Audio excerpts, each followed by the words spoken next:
정말 취업이 어렵죠? 수백 군데 지원서를 제출해도 서류 통과조차 어렵습니다. 왜 저 사람은 되고 나는 안 되는지 평가 기준조차 알 수 없는 이 사회에서 말이죠. 우리는 살아가면서 수많은 도전을 마주하게 됩니다. 도전에서 실패했을 때 그 좌절감보다 더 큰 것은 다음 도전에서 또 실패하면 어쩌지 하는 불안감입니다. 우리는 이 불안감을 없애기 위해 결과가 나와 상관없이 운에 달려있다고 합리화하게 됩니다. 면접에서 떨어진 이유는 운이 없어서야 라고 말이죠. 이러한 실패가 반복되어 트라우마로 남으면 그 두려움은 무의식 속에 깊이 남아 다음 면접에서의 불안을 키우게 됩니다. 이번 영상에서는 이렇게 실패 후 도전을 망설이게 되는 심리를 극복하고 다시 일어서는 방법에 대해 이야기해 볼게요. 여러분, 혹시 데블스 플랜 들어보셨나요? 데블스 플랜은 넷플릭스에서 반영된 두뇌 서바이벌 리얼리티 프로그램입니다. 이 프로그램은 더 지니어스, 대탈출, 여고 출입반, 미스터리 수사단 등을 연출한 태오사단의 정종현 PD가 기획한 작품인데요.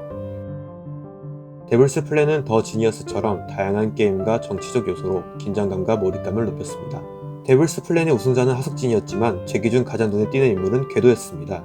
여러분이 서바이벌 게임 출연자라면 어떤 전략을 세울 건가요? 저라면 경쟁자는 떨어뜨리고 저와 연합한 사람들만 끌고 갈 것 같습니다. 하지만 궤도는 서바이벌임에도 출연자들을 최대한 탈락시키고 싶지 않아 했습니다. 본인이 구상한 전략으로 본인의 연합뿐만 아니라 약자들까지 도와줬죠.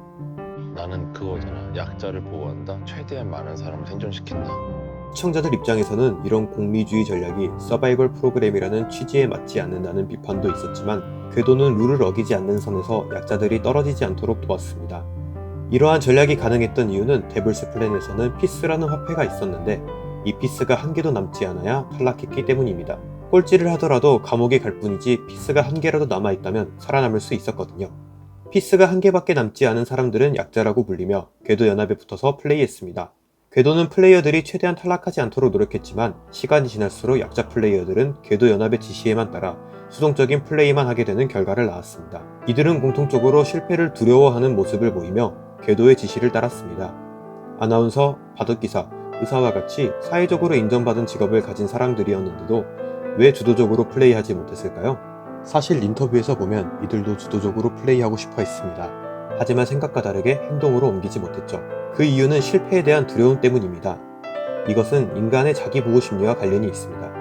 인간은 스스로 주도적인 삶을 살고 싶어 한다고 생각하지만 사실은 남이 정해주는 대로 살고 싶어 합니다. 시키는 대로 하는 것이 내가 실패했을 때의 책임을 회피할 수 있기 때문입니다. 이것을 인지부조화라고 합니다. 사람들이 자신을 부정적인 결과로부터 보호하기 위해 시도하지 않거나 주도적으로 나서지 않는 것입니다. 안전한 지대를 유지하려는 심리적 안정감 때문이죠. 또한 실패하지 않았다는 사실은 미래의 성공 가능성을 열어두는 느낌을 줍니다. 만약 시도했다면 성공했을 수도 있다는 생각이 현재의 자존감을 지켜주기 때문이죠. 그렇다면 실패를 극복하고 성장하기 위해서는 어떻게 해야 할까요? 우리에겐 자기효능감이 필요합니다. 자기효능감이란 특정 상황에서 자신이 원하는 결과를 만들어낼 수 있다는 신념을 말합니다. 자기효능감이 높은 사람들은 도전에 대한 자신감이 강합니다. 작은 성공 경험들을 쌓아서 자기 효능감을 높여야 한다는 말 들어보셨나요? 이런 성공을 경험해본 사람들은 자기 효능감을 높일 기회가 많았기 때문에 자신만의 성공 패턴을 알고 있습니다. 그렇다면 실패만 경험한 사람은 더 이상 자기 효능감을 높일 수 없을까요? 그렇지 않습니다. 자기 효능감을 높이기 위해선 실패 후에 합리화하는 자신을 자책하지 않는 것에서 출발합니다. 시도해보고 잘 안됐을 때 자신을 보호하기 위해 합리화하는 것은 자연스러운 반응이니까요. 그러니까 시험에서 떨어졌을 때 우선 본인을 위로하란 겁니다. 이번 시험이 어려웠네. 오늘 컨디션이 좋지 않았다. 내가 공부한 부분이 안 나왔네. 그리고 나서 내 마음이 안정되고 나면 그때 내가 무엇 때문에 실패했는지 분석하고 다음에 같은 실수를 겪지 않도록 피드백해도 늦지 않습니다. 그렇다면 자기 피드백은 어떻게 하면 될까요? 피드포워드라는 말을 들어보셨나요? 피드백은 많이 들어봤는데 피드포워드는 뭐지? 의아한 분도 있을 것 같은데요. 피드백이 지나간 과거에 대해 이야기하는 것이라면 피드포워드는 앞으로 우리가 할 일에 대해서 이야기하는 것입니다. 피드포워드는 피드백을 대체하는 개념이라기보다는 피드백의 한계를 보완해 줄 수 있는 개념입니다. 피드백의 시점이 과거에 초점이 맞추어져 있기 때문에 이미 벌어진 상황에 대한 분석이라는 한계가 존재합니다. 물론 다시 서로 잃지 않도록 대처하는 것도 의미 있고 중요하지만 면접에서 떨어져 새로운 곳에 지원할 때와 같이 목표를 수정할 때는 미래를 구체적으로 그려주는 피드포워드가 효과적입니다. 외양간이 부서지고 소를 잃고 나서 조치하는 것이 아니라 사전에 외양간이 부서진 곳은 없는지 내가 무엇을 원하고 필요한지 살피고 준비하는 것이 바로 피드포워드입니다. 피드백은 특성상 과거의 결과에 집중하다 보니 만약 내가 면접을 보고 왔다면 What? 이번 면접에서 어떤 질문을 받았고 나의 답변은 어땠는지 How? 지난 면접에서 어떤 부분을 수정하고 보완해야 할지 Why? 면접 본 회사에서 이루고 싶은 목표는 뭐였는지 피드백에선 이번 면접을 통해 무엇을 배웠는지 생각해보면 됩니다. 현재에서 출발해 미래를 제시하는 피드포워드는 이와 반대로 진행됩니다. Why? 다음 회사에 입사하는 게 나의 성장과 커리어에 어떤 의미를 가질지 How?